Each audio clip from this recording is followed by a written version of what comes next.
Sometimes the best stories in golf aren't found on tour. You'll find them at the back of the range. And here's your host, Ben Adelberg. Welcome to the Back of the Range Golf Podcast. I am your host, Ben Adelberg. This is episode 113. You know, before I left for the Latin America Amateur Championship, I remembered that I'm out of town again this week.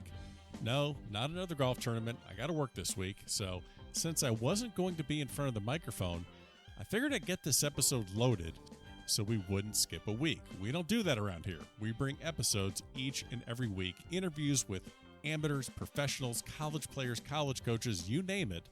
We do it every single week here at the Back of the Range. So you're not going to hear me talk about Mayakoba, the Latin America Amateur Championship, in this episode. But if you want to see some amazing pictures and videos from Mayakoba, I know that I've posted them already on Instagram, Facebook, and Twitter.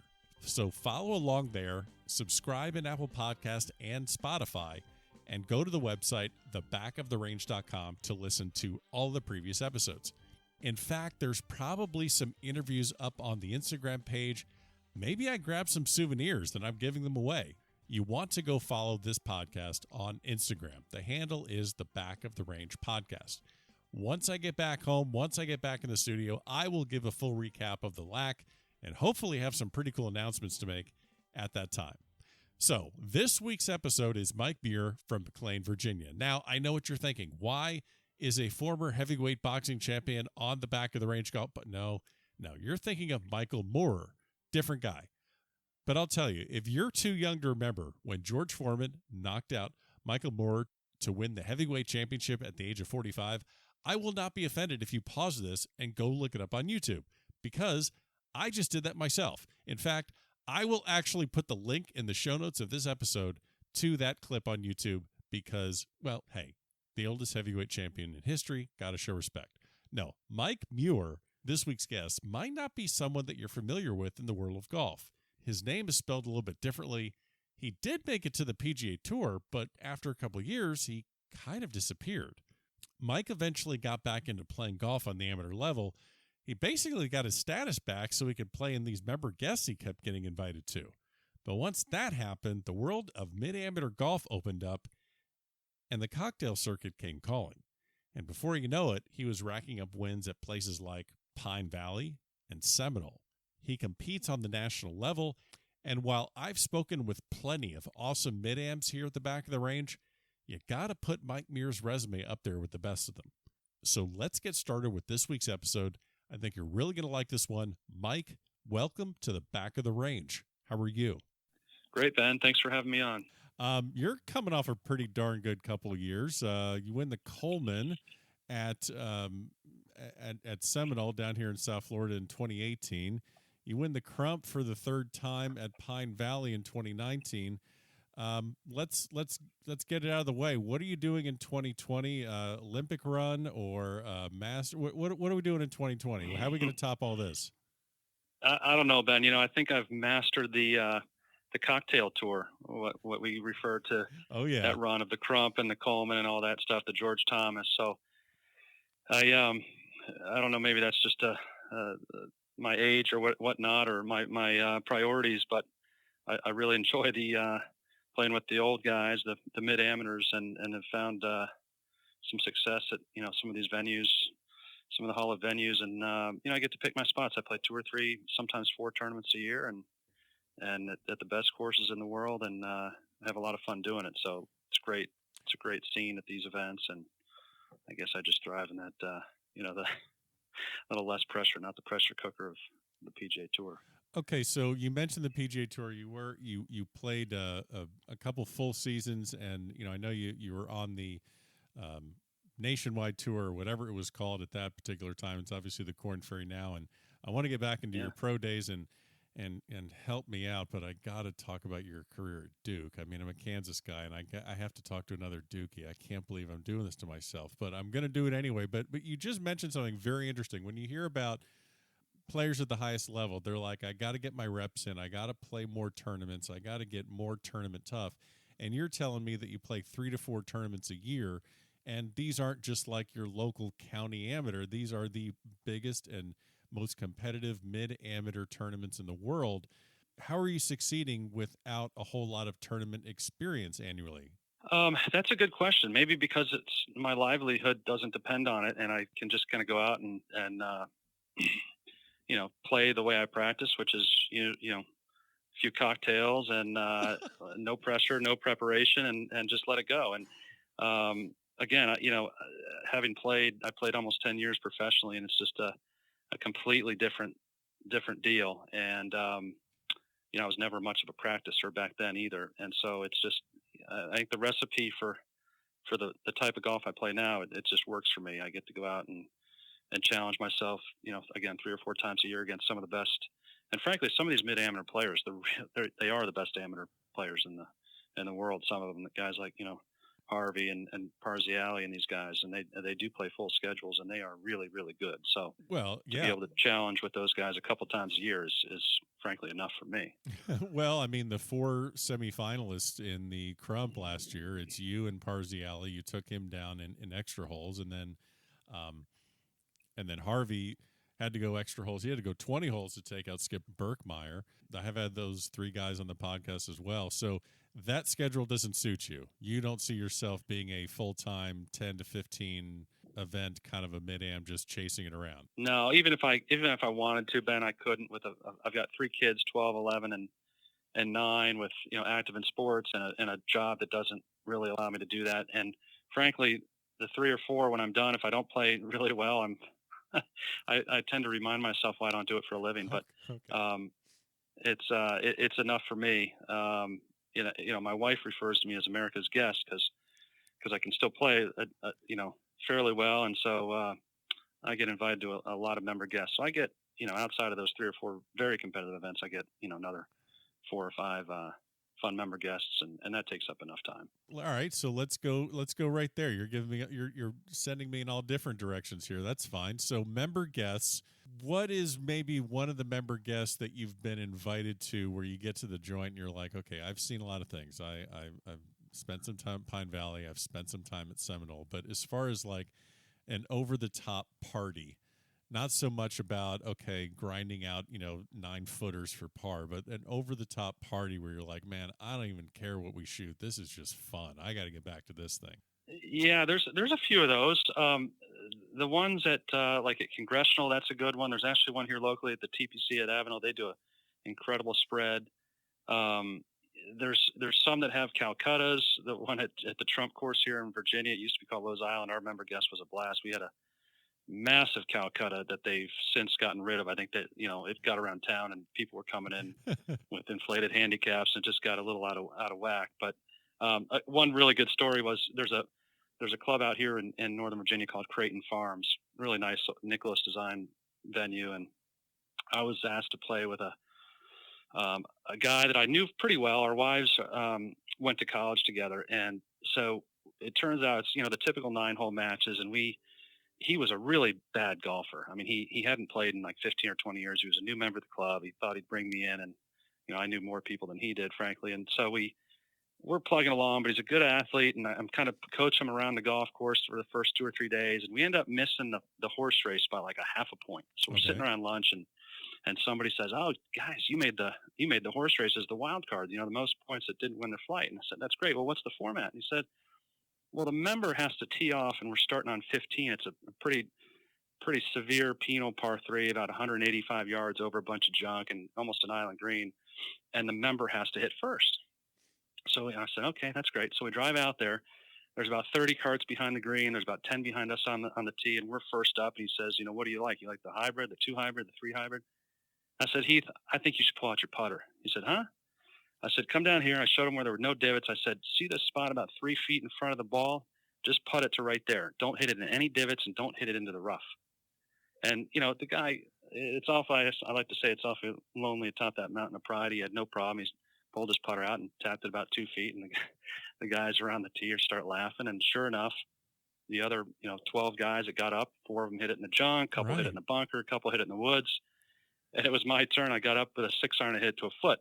And we won the horse race. And it was beautiful. And, it was I was around town the rest of that year. I heard a couple guys talking. Oh, there's this guy that made his partner hit putter off the tee, and it became lore around here. It was pretty funny, and that was one of the better member guest stories. He took it like a champ, and no pride, just tapped it ahead, and we won. That's that was pretty fun. I mean, that's a routine par in my book. I mean, that's yeah, right. I mean, what's wrong with that? Hey, there's no pictures on the scorecard, as they say. That is exactly right. We won't. Man, as Clint Eastwood said a long time ago, man needs to know his limitations, right? So hey, pretty high likelihood he would have dumped it in the junk with the rest of them. I don't even want to know what that thing paid out. We'll just keep that. We'll keep that on the cutting room floor of this episode. You mentioned you got 3 kids. Leads me into a little bit about junior golf. All-American. You're an All-American in the late '80s at AJGA, and then went on to a great college career at Duke. How did Duke come into the picture? Because if you're an All-American, and I'm just speculating, but you're an All-American junior golfer, probably had your choice of a lot of different places. I'd imagine as a kid, you're thinking, I'm going to play in the PGA Tour someday. And Duke is very challenging academically. Not saying you can't handle it, but is it a place you go that you want to get molded for the PGA Tour? How did Duke come to be? Yeah, you've done your research. All-American as a junior.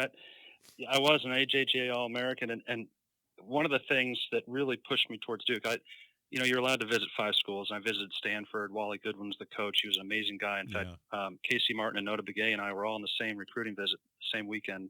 Notre Dame was in playing Stanford, and they obviously ended up going there. And I didn't love it. And I looked at UNC and UVA and Wake and Duke. And the fall prior, I was playing in an AJGA kind of their season-ending event at Innisbrook. And it's a match play event. It was called the Rolex at the time. I don't even know if they still have anything like it, but I got paired against this kid who was a year older than me. I was maybe a junior in high school at the time, and his name was Jason Widener. And Jason absolutely wore me like a hat that day. I think he beat me like 9-8, and I was pretty good. I think I ended up being maybe the 2nd or 3rd ranked junior my senior year. So I was a pretty good, first team All-American, all that BS. And he ended up going to Duke, and I just had this revere for Jason, and we became really good friends at Duke. And I'd say he was one of the reasons I chose Duke. Obviously, there were much bigger reasons, but I love the school. It had this great collegiate environment and great academics, great athletics. But the team was really becoming a powerhouse with Jason a year ahead of me, and they'd gotten another 2nd team All-American, a kid named Tom Hurley from Connecticut, and it just my good buddy from the AJJ, a kid named Aaron Cruz from Ohio. He was a 2nd team All-American. So we were stacked, and we just kind of all agreed to go there, and we had a blast there. We underachieved as a team because there was a lot of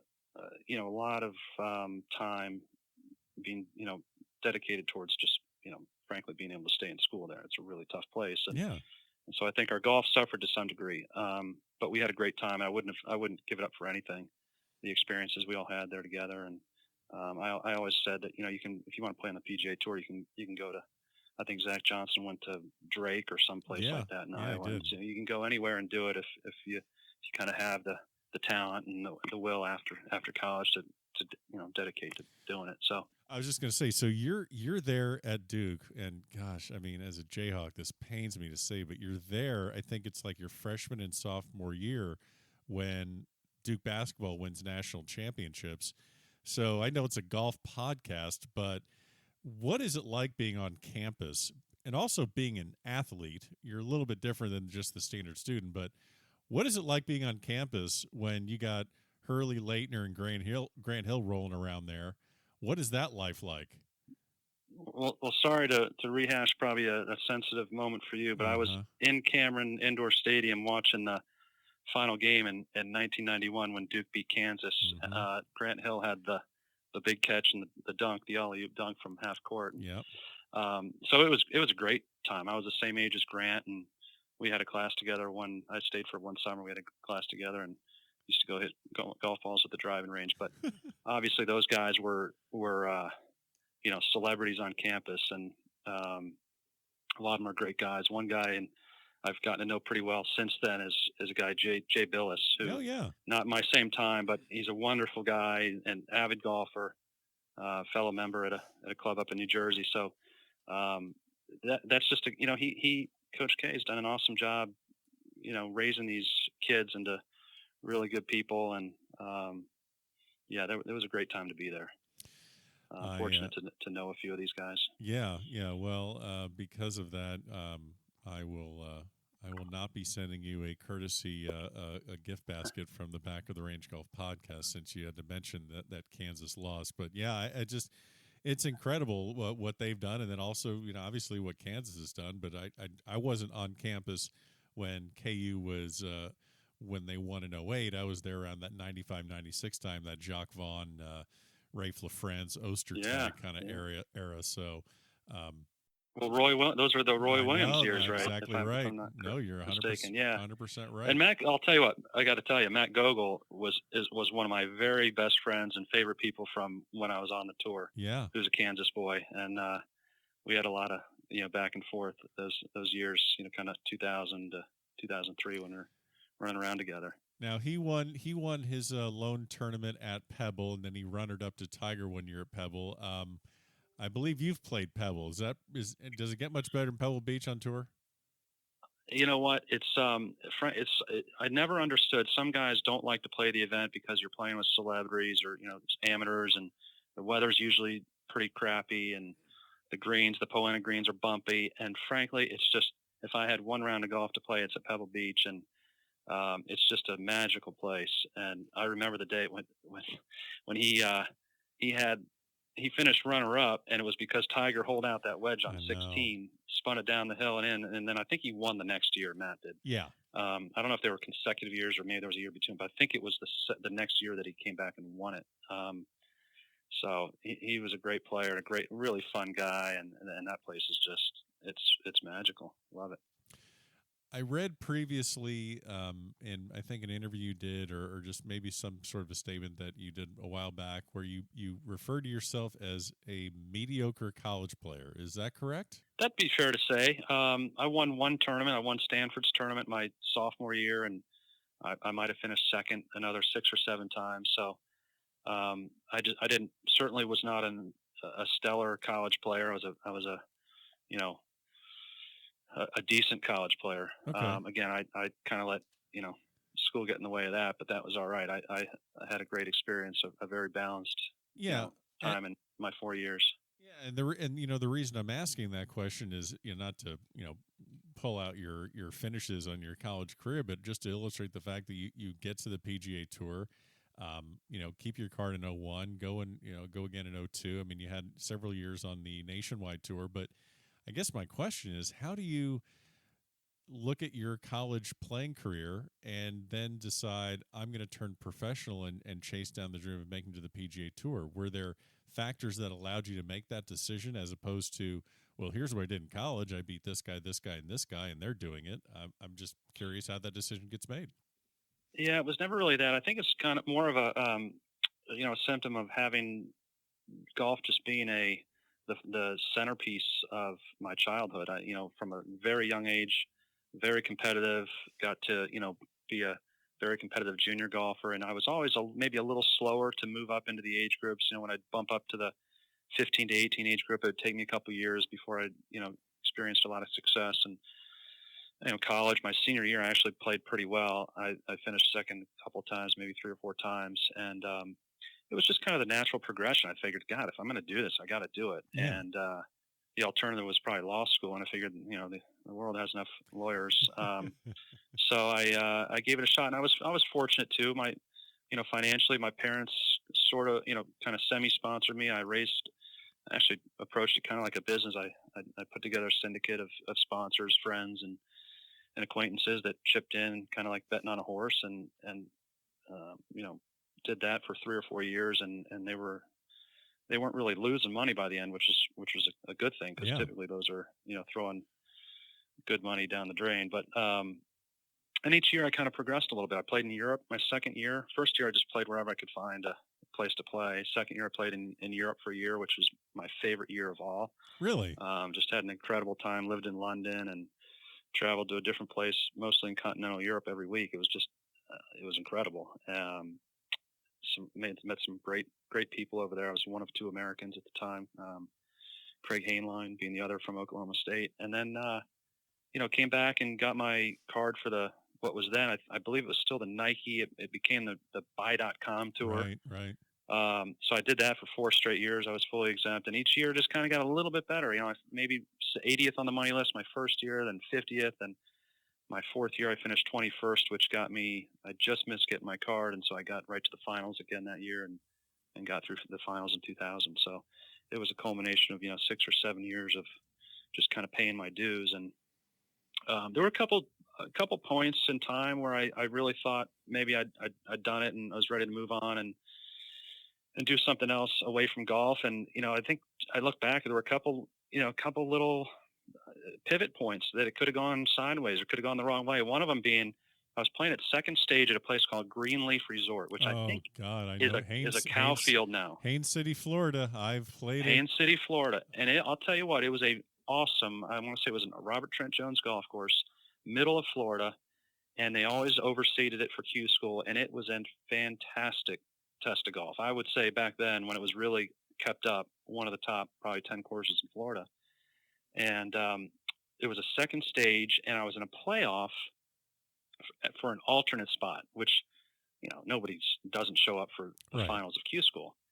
And I was in a playoff with Jim McGovern, who was multiple winner on tour, and he could have cared less. And but I was 27 years old and had nothing better to do, so we went out and he just kind of half-assed it around. I won the playoff and became an alternate. Well, it turns out I was still kind of conditional on the web.com or what was then Nationwide or buy.com. I think it was buy.com.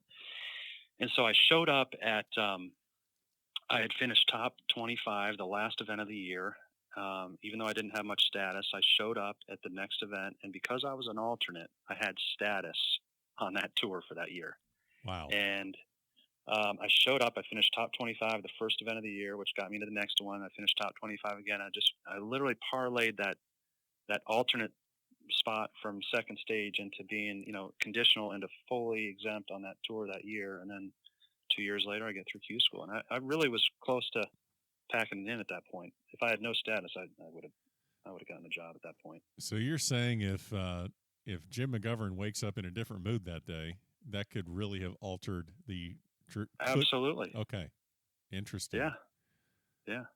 Wow. That was a real pivot point. And I knew it at the time. A couple weeks in, I'm like, I was ready to bag it here a couple months ago, and I got some momentum, and I think I finished 21st that year on the Nationwide. Did you ever cross paths with Jim McGovern after that? A bunch of times. Oh, sure. We played on the tour a few times after that. I just saw him this summer, as a matter of fact. Does he know this story? I don't know if he does. He's such an awesome guy. I ran a charity event after I quit playing golf here in D.C. for 10 years, and he would always come and support it. And he was one of the good dudes. He, never took himself too seriously. Always a pleasure to be on the golf course with. Treated people really, really well around him. He's now the head pro, I think, at White Beaches up in New Jersey. So I saw him this summer, actually. I went up and played the New Jersey Open. My kids were away at camp, and I needed something to do, and it was at Trump Bedminster, which is a great track. So I bumped into him in the locker room, and we had a few laughs about the old days. But he's doing well, and where he grew up in North Jersey. So I don't know if he knows the story. I probably we'll have to make sure he gets this episode on his phone so he can listen to it. So yeah.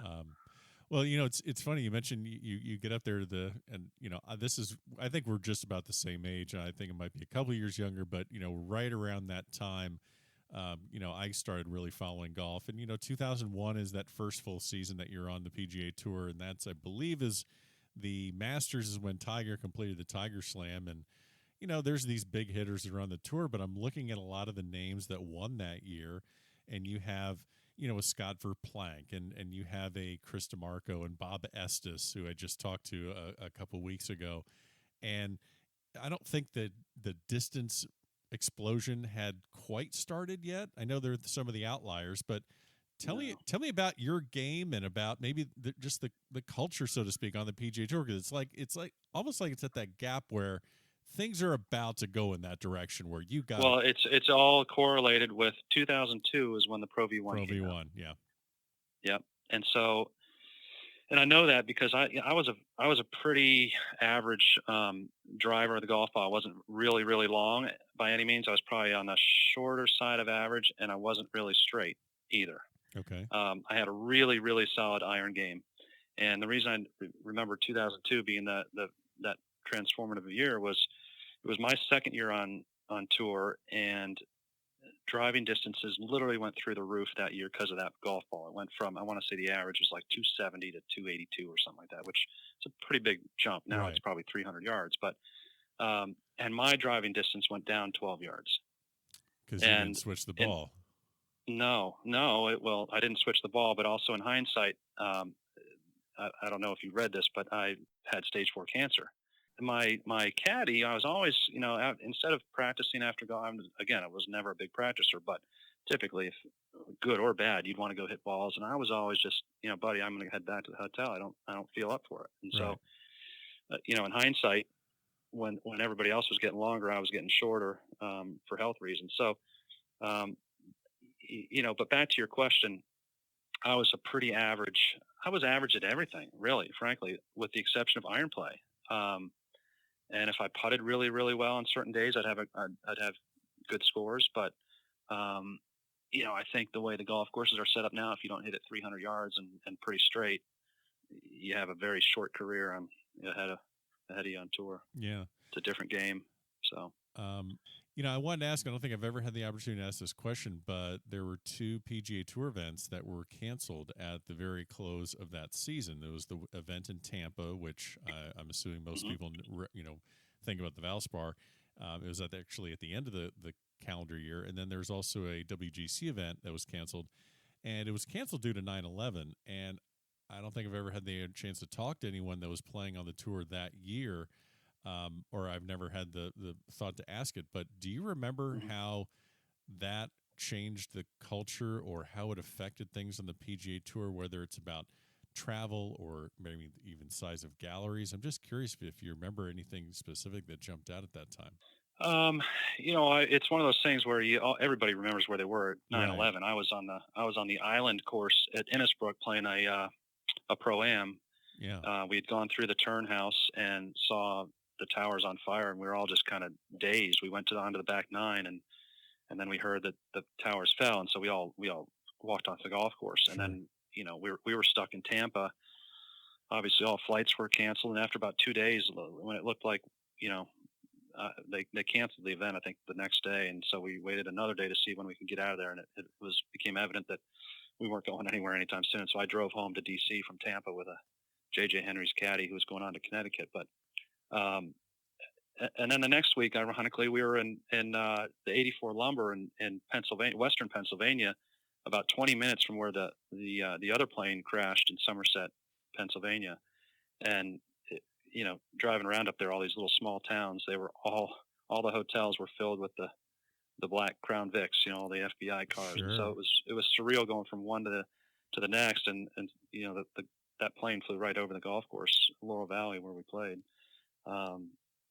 So yeah, it's one of those things. I remember exactly where I was, and I was right on the cusp of keeping or not keeping my card. I was right on that 125 bubble, and so those events were really valuable to me. But obviously, that was not even a concern at that point. I think we still had 4 or 5 events left, and I had a couple good finishes. I think just prior to that, and gosh, I remember I missed the cut in the final event of the year. It was Mississippi, and it was just one of those things I had to sit and wait, and it was brutal. I remember, I think I ended up finishing 121st, but it could have gone the wrong way. I was hitting refresh on the laptop every 10 minutes to see who was going to make the cut and who wasn't, and it worked out all right. So, I know you kept your card for 2002, and I guess the casual golf fan would, if they're looking at where things went in 2002, 2003, they would say, "Oh, this guy's lost his game and he's back down at the Nationwide Tour, buy.com, whatever you want to call it." But there's a pretty specific reason and thing that kind of took you off the tour that perhaps like I said, the casual golf fan probably might have missed. So, I mean, what was kind of happening in 2002 that kind of led to you being off the tour? A couple of years after I was done playing, I bumped into somebody. Oh, Mike, I haven't seen you. What you been doing? And because it's such a transitive type of career. Yeah. Guys are coming and going all the time. And you don't even realize, like, oh, geez, so and so's not around anymore. And so I had played almost a full season, 20 some events. I want to say 25 events in 2002, and in the mid-August or late August, I had been home for a week and went to see my derm, and she took off a mole off of my Achilles area right above my shoe line on the back of my foot. And I was playing in Scott McCarron's Pro-Am in Sacramento right after Reno Tahoe the following week, and she called me and said, geez, the lesion that we took off, you need to come back. It's melanoma, and it's deep enough and severe enough that we're going to have to take, much larger margins, check lymph nodes, et cetera. And just out of ignorance, I thought, geez, just cut it out and I'll be on my way. Right. And it turned out it was, metastasized in my lymph nodes and moving around in my body. So stage 4, I had to, really there was very few treatments at the time. And, meeting with some oncologists, the one I ended up seeing for the next 20 years, still see to this day at Johns Hopkins, essentially told me, based on the severity of my lesion and the fact that it was metastasized and in my lymph nodes in my groin area, that I probably had a 35% chance of making it past 5 years. Wow. And he said, what do you do for a living? I said, well, I'm a professional golfer. He says, so you mean you're out on the driving range? I said, no, I'm on the tour, and I'm out, 7 days a week, or, sometimes 5. I missed the cut, but, and he says, okay, well, let's remove that, lower that down to 25%. And so that was a red light for me. It was a easy decision to walk away from golf. And I had like 10 events left in 2003. So after a year of treatments, I went out and just kind of kicked it around for those 10 events and knew I'd already made my decision, but right. I didn't know what I wanted to do for a living at that point. And so I went out and played out the medical. And ironically, the last tournament as a professional was at Pebble Beach. It was the Callaway Invitational. I think it's a TaylorMade sponsored event now. It's in November, and same format as the AT&T, and a bunch of pros, 80 pros from all the different tours. And I was leading the event on Sunday at Pebble Beach, playing with John Daly and Todd Fisher and Bo Van Pelt, the 4 of us together. And I had like a 2-shot lead, and I'm playing with John Daly, and we're through like 8 or 9 holes, and I'm playing great. The weather's beautiful. We're at Pebble Beach, and I tell him I'm quitting the next day. He literally couldn't get his head around it. What do you mean? I said, well, I'm going to go get a job. He's like, what do you mean? Like, this is your job. So I said, no, I'm packing it. I got a job lined up as an agent. And it was really funny just to get his kind of reaction, but he ended up birdieing 5 or 6 of the last 10 holes and beat me by 3 or 4. So it didn't bother him that much, is what you're saying, but it's still it didn't right, bother. Yeah. No. But he just couldn't get his head around that concept. It was pretty funny. And, wow. So, and frankly, I haven't looked back. I would have been a marginal tour player, kind of the guy who's always on the cusp. A good year, I might have finished 50th or 70th. A bad year, I'd be outside looking in and back on the web.com or the Corn Ferry Tour, and so it would always have been a grueling nomadic thing for me to bounce around, and I was ready. I had no regrets at that point, and frankly, was the luckiest guy walking around. Sure. To be, so. Wow. So you mentioned and health wise, you're good now. I mean, I'm not. Yeah. I'm almost 20 years removed. Yeah. I'm I guess 18 years removed now, and I did an experimental kind of vaccine form of immunotherapy that was the precursor for all the PD-1 drugs that are out on market now. And so I was really, really lucky. And, I had more PET scans and CAT scans. And, I eventually told my oncologist, if melanoma isn't going to kill me, all these scans are all the nuclear medicine they're pumping into me. So yeah, I was really lucky. And in hindsight, I was in the right place at the right time to get the right treatment. So, well, that's great for that. So, Yeah. Let's move. You mentioned something I want to hit on. You mentioned you transitioned. Your first job was being an agent. So you go to, I believe it's Octagon. You go to Crown Sports. You're an agent. So what is that transition like? You're out on tour playing, and now you're an agent for some of the guys that are out on tour. What were your responsibilities? Right off the bat as an agent. Yeah, that was, it was the path of least resistance, I think, Ben. I didn't really know what I wanted to do. Okay. And I thought, geez, I can go, I know all these guys. My agents at the time were Octagon and Jimmy Johnston, who I had known for a long time back my early days playing. He had played at Georgia Tech, awesome player and a great guy.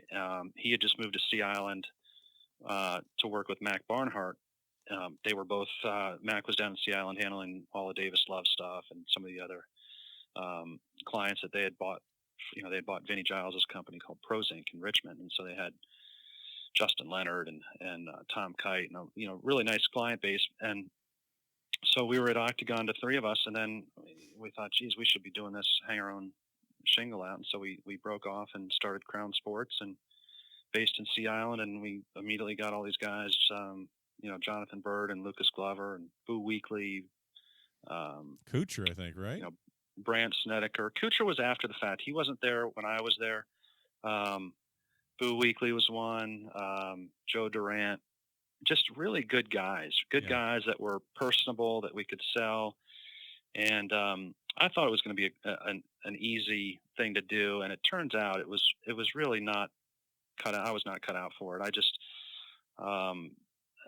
it was a really mundane kind of existence. You go out and glad hand on the range and take guys to dinner and constantly trying to prove your value and your worth and your 15%, to the guys. And right.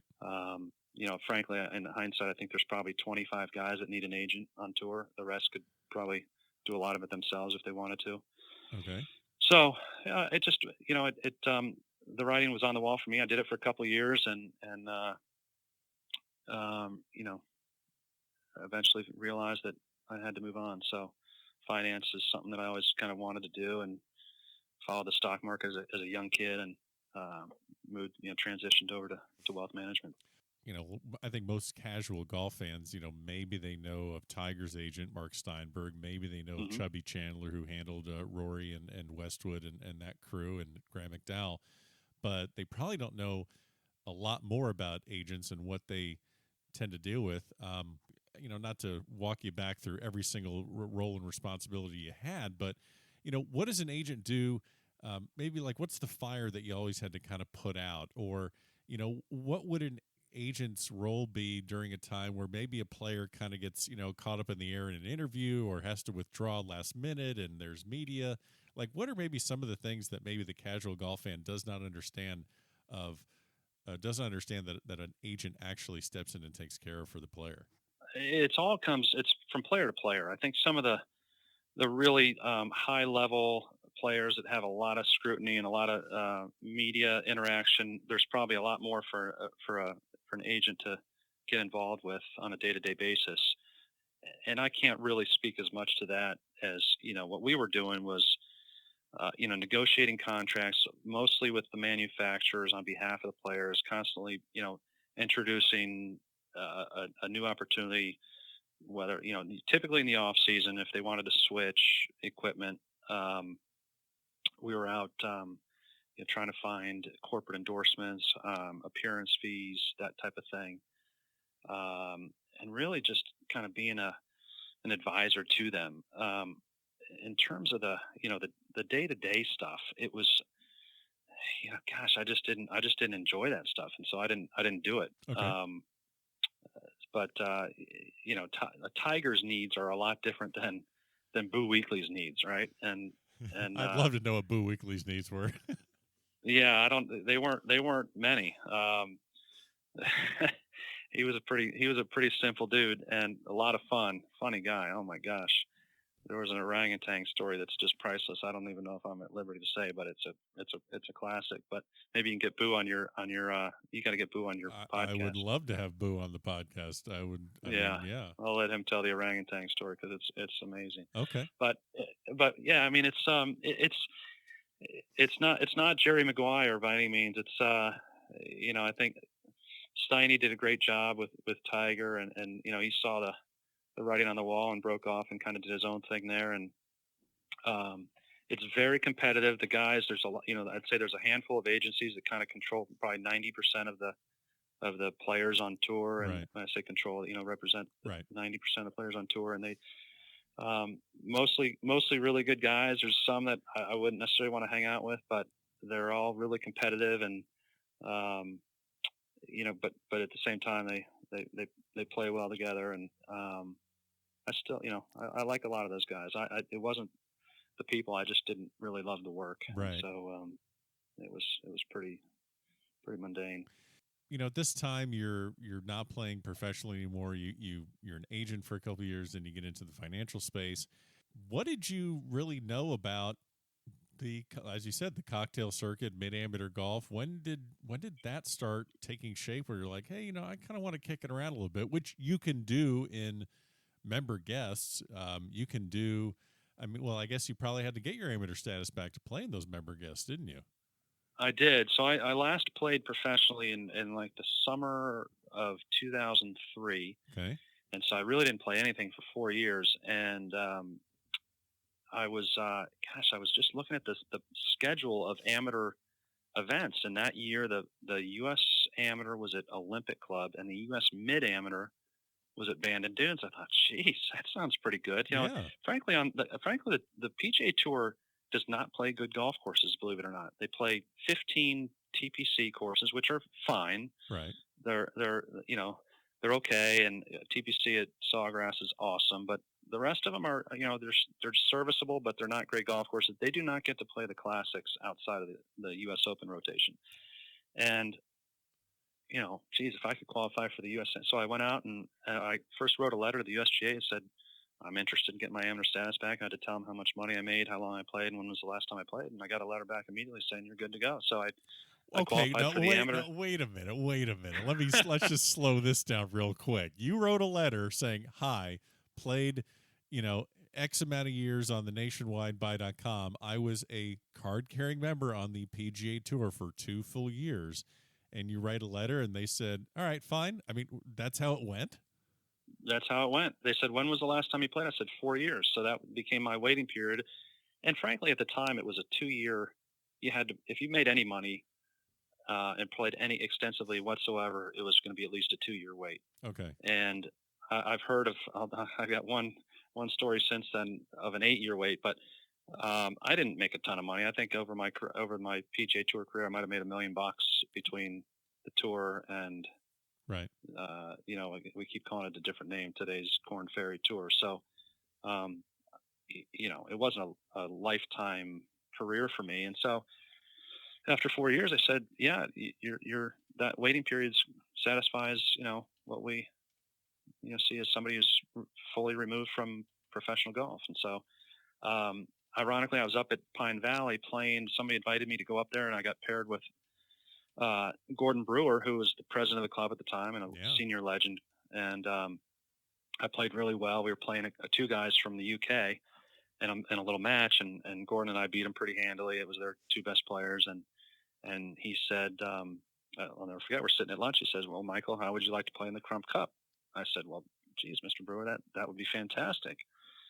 And I had to look up what the heck the Crump Cup was, because I had no clue, right, to be honest. And so sure enough, 3 months later, I was invited to play in the Crump and wasn't ready and did not make the championship flight, and then won like 12 matches straight going into the following year. I won it, and I was medalist and won the tournament. And so kind of got entrenched into the cocktail tour at that point. But it was just really by chance getting paired with Gordon Brewer that, it might have inevitably happened later, further down the road, but that's how I got first introduced to it. Is it even possible to compare the environment around a typical PGA Tour event with something like the Crump or the Coleman? No. But I'll tell you what, the European tour is very much like the mid-amateur circuit. Really? Okay. It's very much like it. In Europe, everybody pretty much stays at 2 hotels because there's a couple travel companies that orchestrate the travel for all the, everybody just buys the travel package to XYZ event. So it includes airfare, hotel, transfers, all that stuff. And so you end up having, 50 or 60 guys at a place. And this may have changed, but we'd all, meet up for dinner. Everybody go to dinner together. Nobody traveled with their families or their wives. It was just guys on their own. And after golf, guys would practice, but then they'd go into the bar. They'd have a couple beers, and they'd be really happy for you if you played well. They were honestly, happy for you. Yeah. And versus the tour here, where guys would go grind for 3 or 4 hours. They'd go back. They'd order room service, or a couple guys single guys might go out for a couple pops, but very little camaraderie. And I think it's just, again, probably just as a result of you're playing for so much money. Yeah. That, the guys just weren't out screwing around. And so in Europe, it was a different deal. Guys would definitely be up and having drinks late and getting after it the next day. But, and that's kind of what, this mid-am circuit is like. A lot of really good guys from a lot of walks of life and different stages. There's the young guys that are in their 20s that are, kind of reliving the glory days of, mini tour golf, likely a lot of them. And then there's the older guys that have families and looking to get away for a few days and compete. So, but everybody ends up in the bar, hanging out together. It's a lot of fun. All right, let's not exactly throw some of these guys under the bus, but let's just see if we can see if I can highlight. So if you're at one of the bars, or you're kind of shutting down the grill room at a club after an event, who am I most likely to find in there with you? Do you mean on the mid-amateur circuit? Yeah. I'm talking about the cocktails, and I'm not talking about like PGA Tour stuff. I'm talking about. There's a couple. Yeah, there's a couple guys that are. Absolutely. If I walk in, you can depend on them. If I walk in and I see A, B, and C, and I'm like, okay, this is gonna be a good night. We're gonna tell some funny stories. We're gonna have some fun here. There guys like Brett Williams. He's a beauty. He played at Ohio State. Young guy from Baltimore. He's a blast. Matthew Swan from Atlanta. Jeff Osberg is probably, I think, the best mid-amateur player who just hasn't been able to polish his game like it should be. He actually, I think, was he might have been the medalist in the U.S. Amateur a couple years ago when the kid won it at Cherry Hills. I can't remember the guy's name, but Jeff was like the number 1 or 2 seed, and this kid beat him, but eventually won it. But Jeff Osberg's a big stud of a player. I mean, 6'4", hits at 330. I mean, he could compete with the young guys, but he really competes at the bar. I'm trying to think of some of the other guys that are out there. Geronimo, he's a great guy. Mr. Esteve. Esteve, yep. Really fun guy.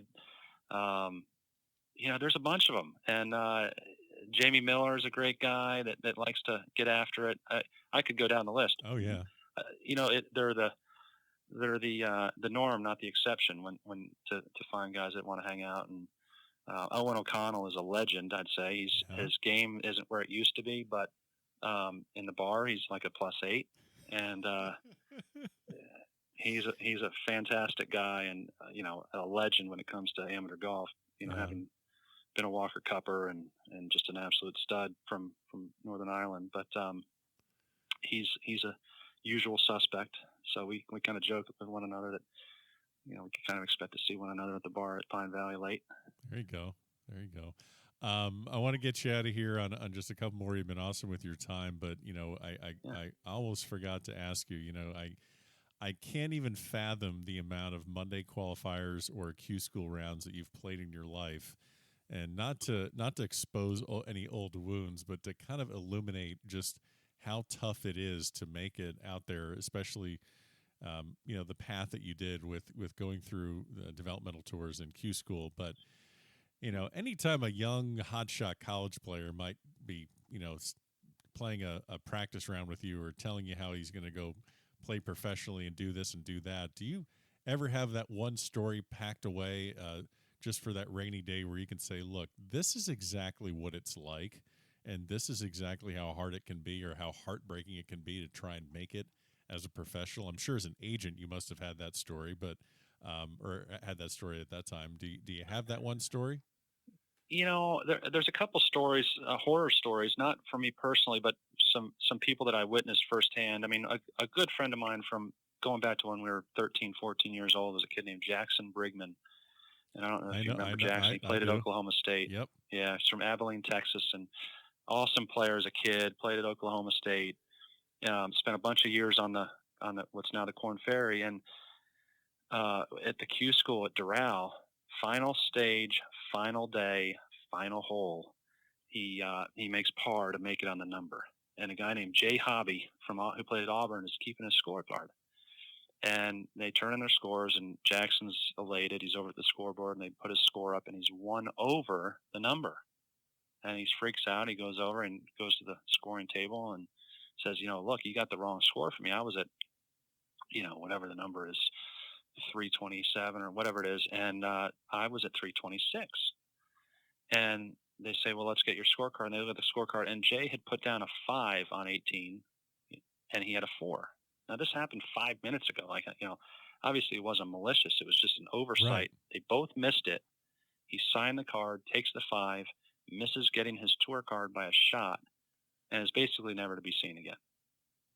And, talk about just a bad luck deal, horror story. And, there's others where guys I remember Tim O'Neill, who was a really good player, finished bogey, triple bogey at PGA West to miss by a shot. Same thing, never to be seen again. He never got his card after that. He could finish bogey double and get his card. And yep. There's just a fine line. And it kind of goes back to me at that, getting that alternate spot at the Greenleaf that year. It's like it could really go one way or the other based on a lucky bounce or a lucky, something lucky happens, or you pull something out at the end. Me personally, I think that was the one memorable thing that went in my favor.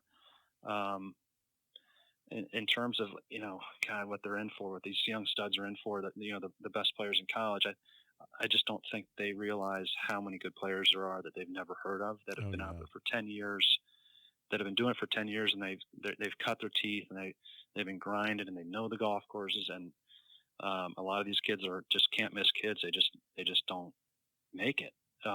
Just the numbers are so stacked against them, even if they're, first team All-American in college. And then the lifestyle, it's really some guys just really struggle with it. You're on the road for 4 or 5 weeks. You're spending time in laundromats in Wichita, Kansas. Nothing against Kansas. That might not be a good example for you. But I'm kidding. Go ahead. But how about, Sioux City, Iowa, or some of these places we used to play where you're in a laundromat with, not in the nicest neighborhoods, and you're sitting there for 4 hours doing your laundry.